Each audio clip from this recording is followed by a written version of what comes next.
welcome back to my channel guys. My name is Frida and today's topic is, let's see, eating disorder. Let's get started.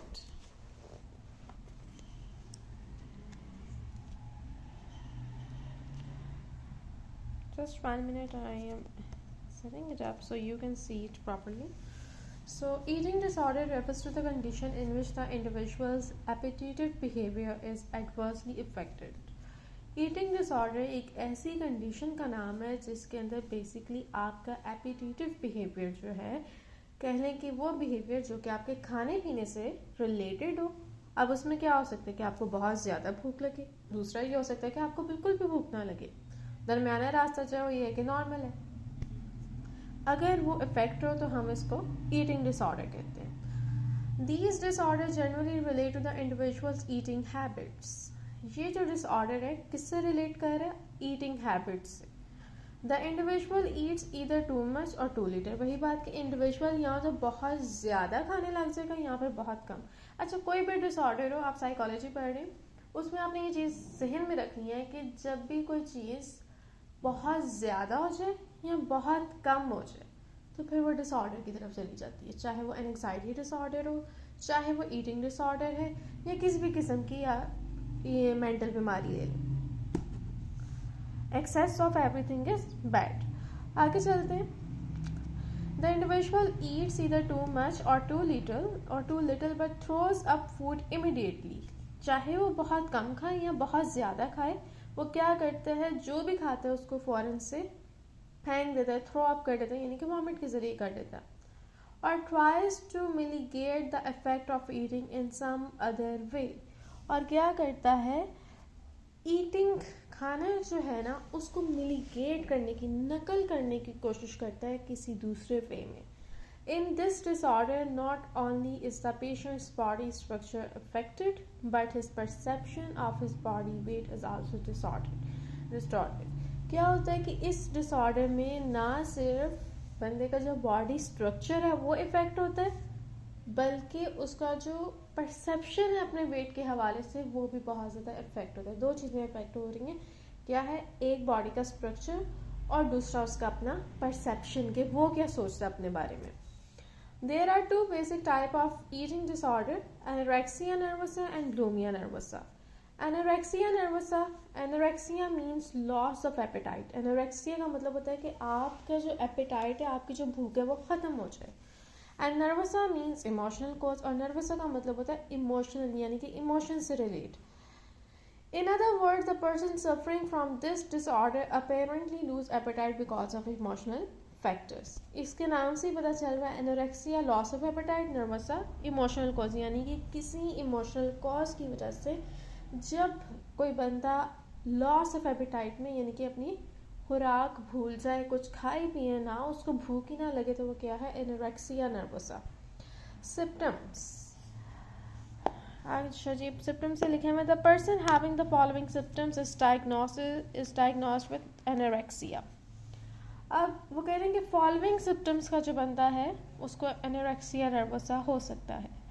The most important symptom of this disorder is that the patient shed his weight drastically. इसके अंदर ये होता है कि individual का जो wait है वो ड्रास्टिकली, यानी कि अचानक बहुत ज़्यादा कम हो जाता है।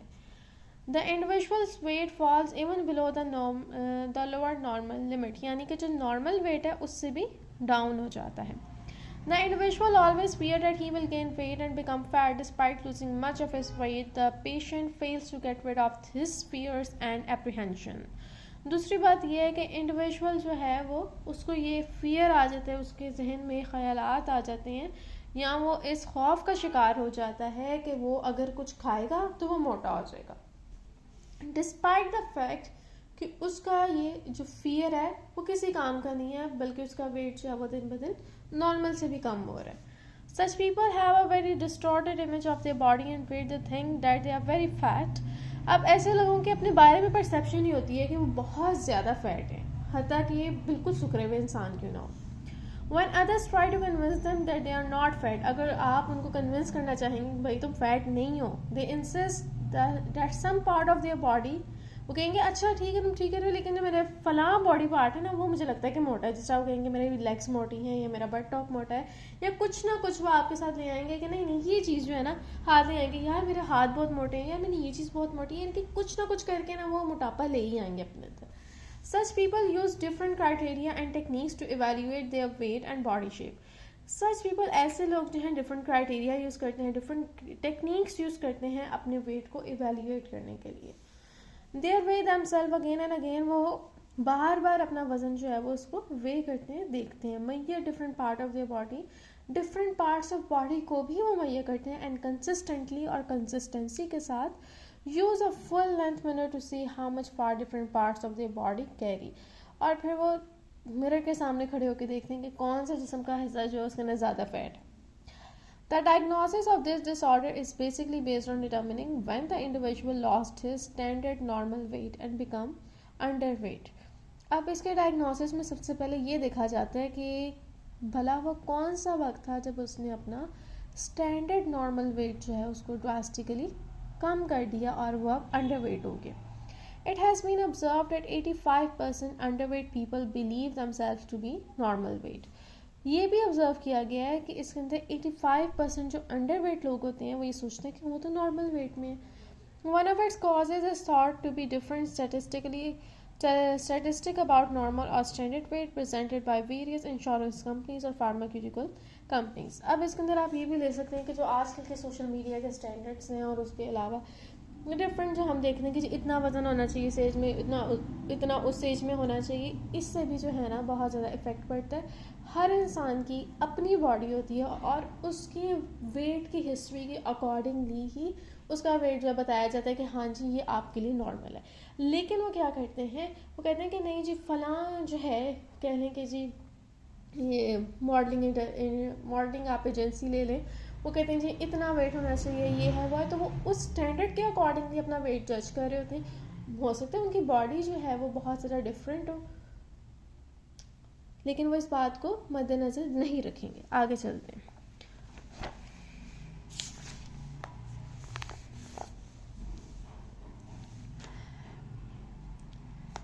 Any one standard weight cannot be applied to every person of any age and height. वो कहते हैं कोई भी स्टैंडर्ड वेट जो आप देख रहे हैं या जिसके भी अकॉर्डिंगली आप चल रहे हैं वो हर पर्सन पे नहीं चलता.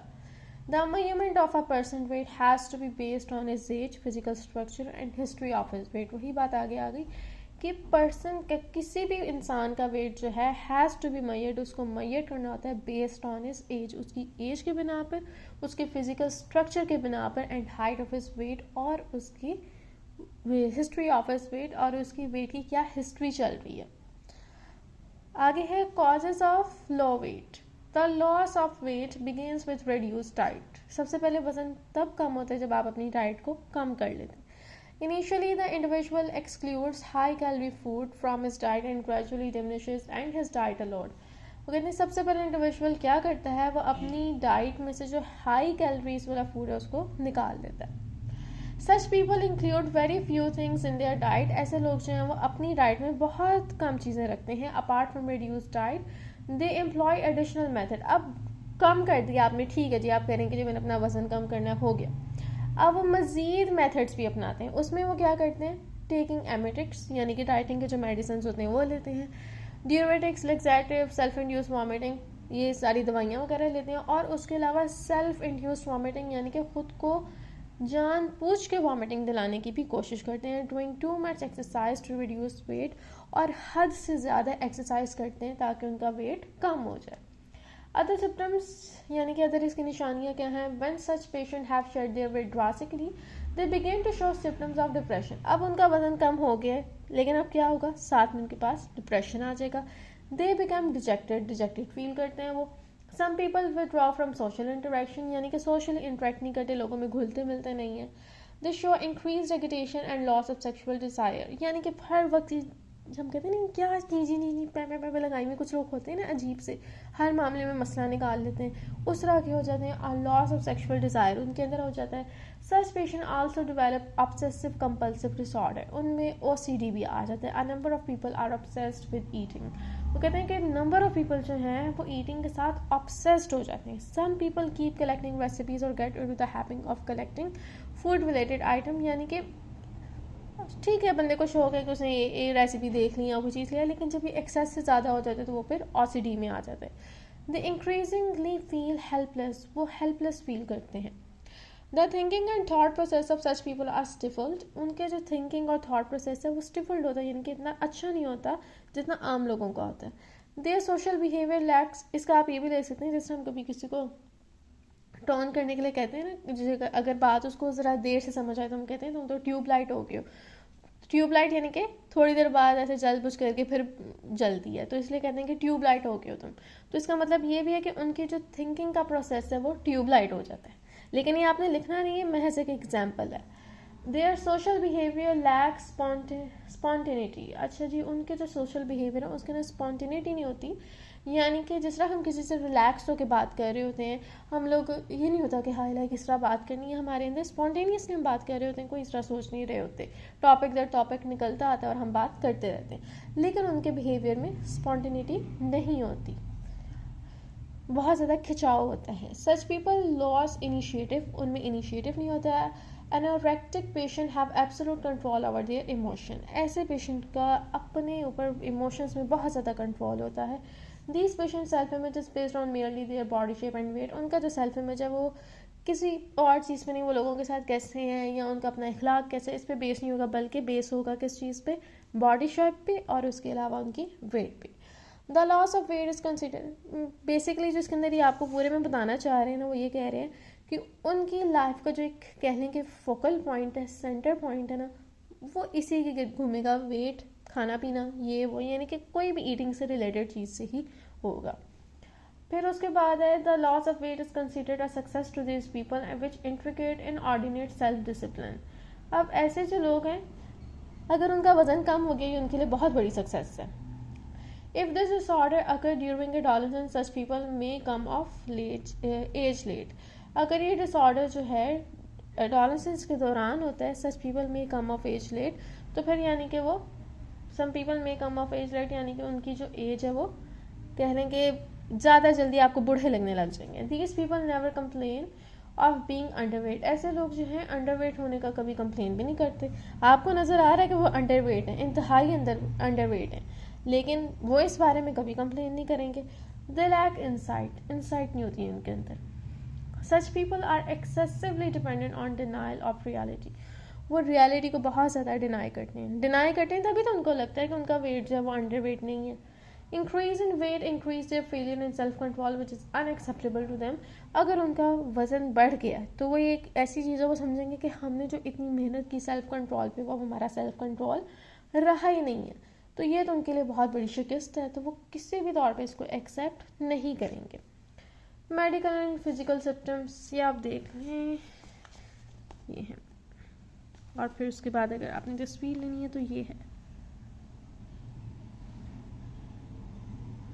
चले पढ़ते हैं। फिर उसके बाद है medical and physical symptoms being because of strict dieting in this disorder the following disorder symptoms appear, वो कहते हैं स्ट्रिक्ट डाइटिंग की वजह से उनके पास ये फिजिकल सिम्टम्स भी अब आ जाते हैं।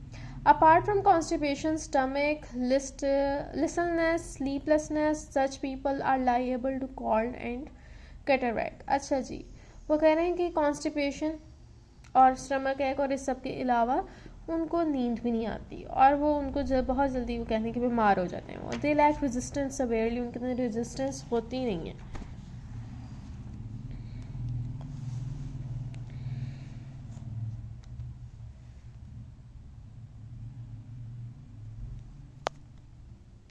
Okay, their body temperature is very low, skin becomes dry and bones become very weak.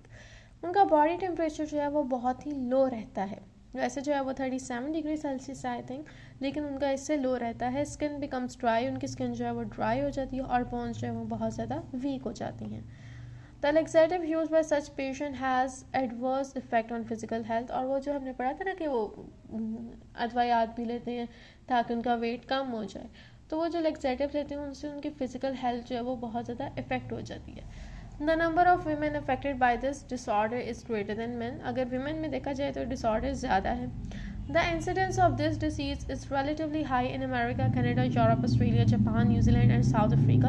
Korea भी लिखना चाहिए था, उनको कुछ ज़्यादा ही है ये जो डिसीज़ है ना, इसका इंसिडेंट इन तमाम मुल्कों में ज़्यादा है। Expert believe it to be a special gift of industrial society. Expert का ये मानना है ये स्पेशल गिफ्ट है इंडस्ट्रियल सोसाइटी का, और बिल्कुल सही कहा। 70% of anorectic patient recover completely. वो कहते हैं 70% जो एनोरेक्टिक पेशेंट हैं वो रिकवर कर लेते हैं, वो भी मुकम्मल तौर पे। But their complete recovery involves 6 to 7 years of treatment. Otherwise, this disorder is more likely to strike the patient again. वो कहते हैं कि 6 से 7 साल के ट्रीटमेंट के बाद जाके हम कह सकते हैं कि वो ठीक हो गए, लेकिन अगर वैसा नहीं करते, लेकिन अच्छा वो कह रहे हैं कि अदरवाइज ठीक है, अगर वैसा नहीं करते तो ये डिसऑर्डर वापस आ सकता है। सो यहाँ पे गाइस ये वीडियो जो है वो 15 मिनट से भी अबव हो रही है। सो इसका पार्ट 2 कर लेते हैं, जिसके अंदर हम ये ब्लूमिया नर्वोसा कल पढ़ लेंगे। एंड आई होप कि आप लोगों को समझ आया हो, और अगर समझ आया तो अपने क्लासमेट्स के साथ भी शेयर करें। और for now good bye, like share and subscribe my channel.